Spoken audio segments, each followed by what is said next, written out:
تخيلوا معايا الكتف ديال نهار العيد غيطير من الدار، ومن بعد 9 ايام بالضبط الام والاب غيدخلوا للبيت النعاس ديال ولدهم الصغير، وغيتصدموا ملي غيلقاو عنده 50 مليون سنتيم كاش محطوطه فوق الفراش. اسمعني مزيان شنو دار بالكتف ديال الحولي نهار العيد. هاد الدري كان خدام مع باه كيسرح الغنم وخارج من السادس ابتدائي، كيفاش حتى لقاو عنده 50 مليون والطوموبيل اللي واقفه قدام باب الدار. الولد قال لباه هاد الحديده راه ديالي يا الوليد، والكتف اللي اختفى نهار العيد غتعجبوا بزاف ملي غتعرفوا فين مشى وشنو دار به هاد الولد باش يحضر به 50 مليون. الاب تخلع وقال ليه انت غير مسكين وتتسرح الغنم، منين جبتي هاد الفلوس والطوموبيل؟ الولد جاوبه بكل جرأة انت ماشي شغلك الفلوس منين جات الوالد، ومستحيل تصدقوا الخطه اللي درت. الدري كان مسخوط وقال لباه راني عارفك غتصيفطني للحبس بهاد الفلوس. والاب طال ليه النعاس وقال ليه غير قول لي منين جاوك هاد الفلوس وعليك لامان.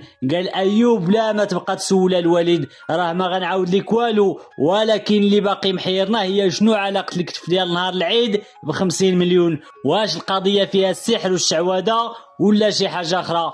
بغيتوا تعرفوا شنو دار بالكتف وكيفاش جاب الطوموبيل ودوك الفلوس كامله؟ هادشي اللي غتعرفوه دابا بالضبط. ولكن قبل ما نكملوا الاحداث ديال القصه بغيت نشكر كاع الناس اللي تيبارطاجيو وتيعلقوا بالرقم 2، وما غتخسر والو الا درتي بارطاج مع الاصدقاء ديالك وضغطتي على الزر ديال الاشتراك باش تولي واحد من العائله ديالنا في هذه الصفحه. والا درتي كلشي وضغطي على الزر ديال الاشتراك هبط دابا دير رقم 2 في التعليق. ويا الله نكملوا القصه ديالنا. بدات القصه الصباح ديال العيد الكبير عيد الاضحى، من مورا ما دوزوا على الحولي وفطروا وجمعوا الروينه. المراه مولات الدار مشات للبلاصه فين معلقه زقيطه كتشوف في الحولي وبقات مسمره في بلاصتها، يحسب ليها غير كتحلم. الحولي محيد ليه الكتف ديالو كامله وهما مازالين ما قربوا منه ما والو، والدار كانت مسدوده. بدات الحيره والشكوك كدور في هذيك الدار وما بغاوش يخرجوا الهضره باش الجيران ما يسيقوش الخبر. دازت 5 دقائق وغيكتشفوا بلي ان ولدهم الصغير ايوب ما كانش معاهم في الدار. قالوا صافي ايوب هو اللي طار بالكتف وصلات القصه. ولكن المفاجاه هي ملي خرجوا يقلبوا عليه لقاو ايوب جالس قدام باب الدار وكيغني وما على بالوش وما مسوقش. قالوا ليه فين كنتي؟ قال لهم راني من الصباح وانا جالس هنا. هاد العائله كانت مكونه من 6 الافراد، الاب والام و4 الاولاد، من بينهم ايوب اللي كنهضروا عليه اليوم، وكانت معاهم اختهم الكبيره سميتها مريم عندها 27 عام ومازال كتقرا وما مزوجاش. وهاد مريم هي اللي غدور عليها القصه كامله. في هاد المنطقه كان واحد الراجل لاباس عليه بزاف جاي من الخليج وسميتو السي خالد، كانت عنده فيرما وكيجي يدوز فيها الصيف وكيمشي. هاد السي خالد اللي من الخليج كان كل نهار كيشوف مريم دايزه قدام الفيرما ديالو حيت الطريق ديالها تماك، والدريه كانت حشوميه وتتحضر راسها وما كتهضر مع حد. السي خالد الخليجي بغا يتزوج بها في الحلال. واحد النهار وقفها في الطريق وقال لها السلام وهي تحضر راسها وزات، ما عطاتوش الوقت. السي خالد الخليجي يسحب ليه بلي اللي عنده الفلوس يقدر يدير اي حاجه بغاها، وهي فكره غالطه بزاف حيت الكرامه ما كتباع ما كتشرى.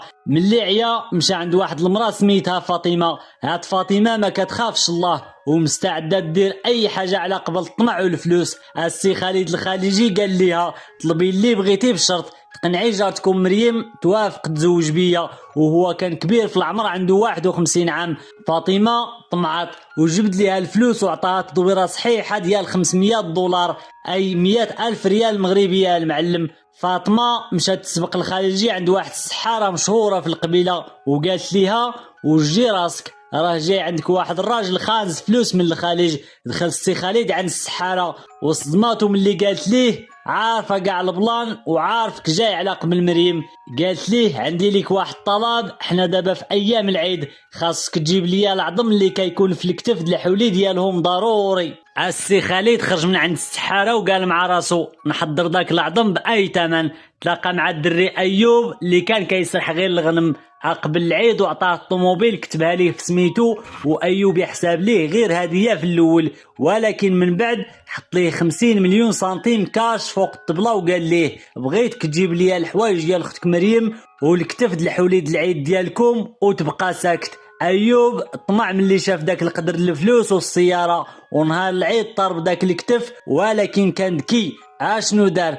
مشى سرق الحوايج ديال واحد الجاره شارفه وكبيره في العمر ساكنه حداهم، ودارهم في ميكا مع الكتف وداهم للسي خالد. وداك الشيء اللي كان السي خالد دا داك الشيء للسحاره وخدمات ليه الخدمه، وقالت ليه السحاره غدا تلاقى ليها في الطريق وشوف النتيجه. الغد ليه وقف السي خالد على مريم في الطريق، ولكن الصدمه هي ان مريم ما تسوقاتش ليه وشوهاتو في الدوار كامل، ومشات ديريكت عاودتها لوالديها اللي مشاو ديكلاراو بها عند الشرطه اللي استدعاو الخارجي للتحقيق. ومن بعد ما فك راسو بالفلوس وتجرحات الكرامه ديالو خرج طلع عليه الدم ومشى هدد السحاره حيت ضحكات عليه. وفي نفس الوقت الاب دخل لبيت ايوب ولقى 50 مليون فوق الفراش وهدد ولدو يعيط للبوليس. وتماك ايوب اعترف ليه بكل شيء وقال ليه بلي راه الكتف اللي جاب ليه هاد الفلوس والملابس راه غير ديال الجاره الشارفه. يعني ايوب ضحك عليهم كاملين. اما السي خالد فمن كثرة الصدمه والخوف بدا كيدور في الدوار بحال الا هبيل واحد شويه،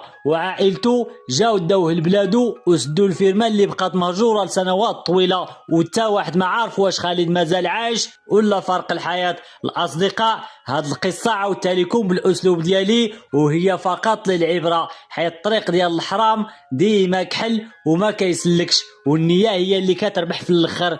واللي كمل هاد القصه حتى لهنا ما غيخسر والو الا دار بارطاج القصه مع الاصدقاء ديالو وضغط على الزر ديال الاشتراك وحط شي تعليق زوين بحالو باش يوصلوه القصص جداد اللي تنحط، وخلي لي رقم 2 في التعليق باش تبان السميه ديالك مع المتابعين الاوفياء ديالي. ونتلاقاو في قصه جديده وتهلاو في ريوسكم.